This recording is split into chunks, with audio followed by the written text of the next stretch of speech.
Hello, this is Jason from Empower PT, and the question I'm going to ask you competitive boxers out there is, do you know your body type? Or more specifically, what does your opponent see when they look at you? Now when I say that, I'm talking about you boxers out there. You know what we do. We walk around at competitions, we look for our opponent, we size them up. We look at other opponents at competitions who may be future opponents, and we size them up.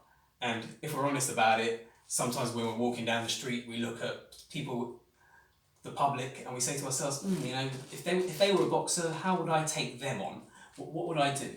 But have you ever asked that of yourself? And I really mean, look in the mirror, get in your stance, look in the mirror and say to yourself, what is open? What can I see? As a coach, I'm always impressed with how on point boxers are with their weight. Not just in terms of making weight, but in terms of knowing how much they actually weigh at the time. Because many times, boxers will come up to me and say, Coach, I'm a couple of kilos over my fighting weight. Do you think I can get down to weight in the next couple of weeks? However, what I have noticed over my years is how many boxers out there don't actually know their reach. They don't actually know how long their reach is. So for example, I'm 5'9" and I have a 73-inch reach. Now note this, your reach and your arm length are not exactly the same thing. So your reach, I'm going to put a diagram up on the screen, is made up of your right arm length plus your shoulder width plus your left arm length.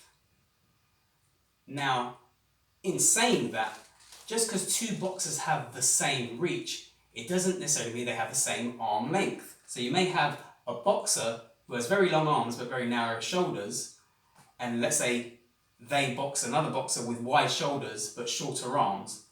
Both boxers have the same reach.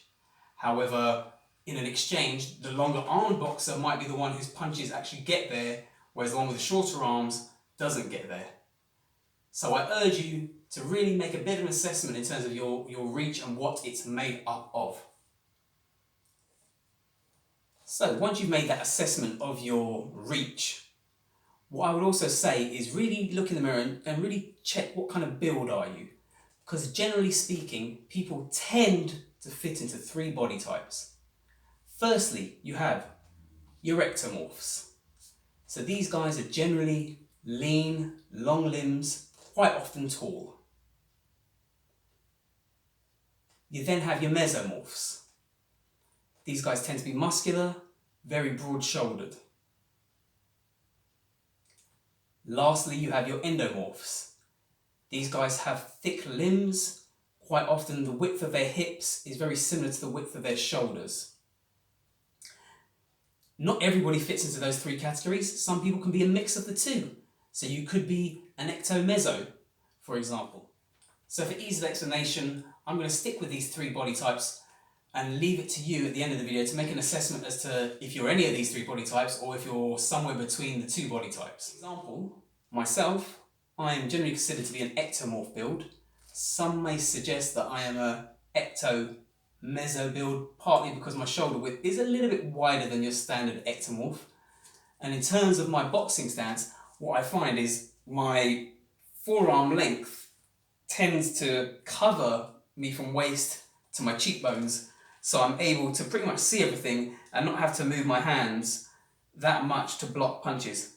That said, because of the slight width of my shoulders, there is a bit of a gap down the middle. So if you look at me here, you can see a bit of a gap down the middle.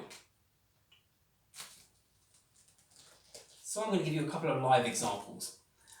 I had a young boxer who was a heavyweight. He had a natural ectomorph build. He was very tall. However, despite the length of his torso, he found that his forearms still did not cover from his waistline through to his cheekbones. So in his case, what he found is if he was blocking his body, his head was open. And if he was blocking his head, his body was open. Now, unfortunately, we can't change the length of his forearm. That's genetically how he is built. So we have to think on that. So really with him, what I was trying to get him to do in most of his hand-eye coordination exercises, a lot of up-down motion on his defense. Like in my case, my forearms pretty much cover me, so it's very small increments that I have to move up and down. In his case, he really had to move quite big. And I said most of his defense has to be based upon this up and down motion. Fortunately, he was able to cover the middle part of him very well, but like I say, the openings were either down just above the waistline or at the head. I have another light heavyweight boxer who quite often trains with the same heavyweight that I mentioned, and he has a mesomorph build. In fact, he is the blueprint of a mesomorph. He is very broad-shouldered, very muscular. In his case, similar to myself, his forearms really do cover his cheekbones and down to his waist. So he was okay there, but in his case, he's so much more wide than I am that there was always a gap down the middle. So he always had an opening to get caught down the middle.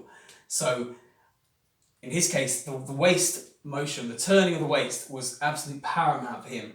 Once again, we can't shrink his shoulders.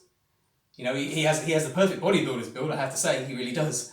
But as a boxer, it left openings. You may watch sometimes Anthony Joshua, same thing, very broad shoulders, and a lot of side twisting of the waist motion in Anthony Joshua's defense. So really, you know, you see it at top level, I can't make your arms longer, I can't make you taller or shorter, you are the build that you are. So my advice, I tend to tell people, you know, we got to work with what you got. Another person, supposing you're an endomorph. Now, some of you endomorphs, I tend to think of famous, kind of like a James Toney or a George Foreman when I think of endomorphs. What you may find with those guys, because of the width of their forearms, they tend to cover up quite well. In fact, what some of them do is they do the cross-arm defense.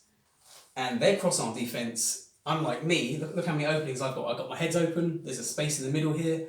I'm in big trouble if I do a cross-arm defense. But these guys, when they do it, they seem to have blocked everything. I don't know how they do it, it's just genetics. You know, I've boxed against many endomorphs, and to puncture their defense, you have to throw 5-6 punch combinations to land one. So, you know, as the opponent, it's very frustrating. So you can, in your endomorph build, wear guys down by, in that cross arm, getting close to them. Be warned, I will say, that in a 3-round boxing match, you can't spend too much time in that defensive posture. You can get outworked, right? So, you know, it's a suggestion. I'm not saying go with it. You have to make that decision yourself. It backfired on James Toney one time in a 3-round prize fighter tournament where he was outworked by, I can't remember the boxer's name, I can't remember who it was offhand, but he got outworked. He didn't really get hit much, but he was so long in his defensive posture that in the 3-round bout, the opponent just hit him on the arms and the top of the head and everything, but won the bout. Had it gone 6 rounds, maybe the guy would have got tired and James Toney would have gone on to knock him out later, but you know, you gamble, so you just be very, very aware.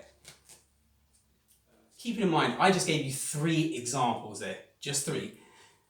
You may not fit any of those builds. You have to look in the mirror yourself, in your stance, and say, you know, what defensive weaknesses do I have? Like I say, in my case, I know that for me, I need to do the side-to-side motion because the up and down, I pretty much got covered.